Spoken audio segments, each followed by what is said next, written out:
Hey, the new Bruce Willis movie Looper opens this weekend, and in which Willis's character is sent back in time to kill himself.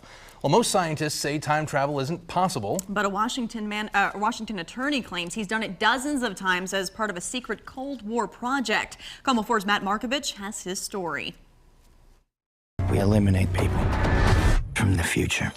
In the movie Looper, Bruce Willis is hunted down by a younger version of himself. Time travel has not yet been invented, but 30 years from now, it will have been. Time travel, Hollywood science fiction? Or is it? I have physically traveled in time. Andrew Basiago is not acting. We did over 40 years ago. Fascinating. The Vancouver, Washington attorney is on a mission to reveal what he calls a 40-year government cover-up of Project Pegasus. Piece of them anyway.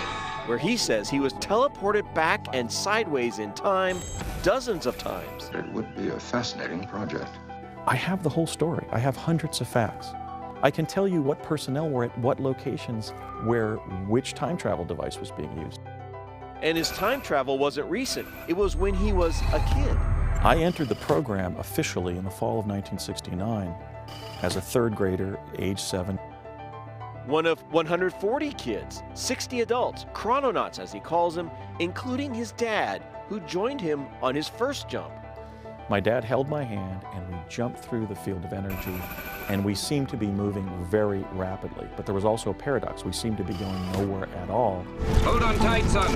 The TV show Fringe aired a similar scene 2 years ago. Coincidence? Did it? There's paradoxes, unscientific claims, unbelievable stories and encounters on Earth and Mars. Meeting Barack Obama when the president was a teenager with a different name. Fascinating. Time traveling 6 times to the Ford Theater on the day President Lincoln was shot, but he didn't see it happen. And we're not done with Lincoln. In fact, during one probe, the one to the Gettysburg Address, I was dressed as a Union bugle boy. That's right, he was at the Gettysburg Address. He says this famous picture taken that day proves it. He says this bugle boy is him. It's the only visual evidence he provides for any of his travels. That's it. I was physically at Gettysburg. Crazy way to travel, spreading a man's molecules all over the universe.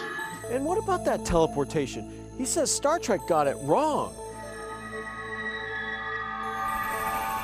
So Andy, I just got here via Star Trek teleportation, but that's not how you did it. No, in fact, if you had just arrived via quantum teleportation, the Star Trek method of teleportation, you would have collapsed as a dead person. Basiago weaves his tale with such conviction, I thought he's either a psychopathic liar, lunatic, or the fastest thinking science fiction writer on Earth. A tunnel was opening up in time-space, just like you'd have a cavity inside a soap bubble being blown by a child. And when that bubble closed, we had been repositioned elsewhere in time-space on the face of the Earth. Some would say Basiago is still living in a bubble, but he's put his professional reputation at risk claiming time travel isn't science fiction. He did it.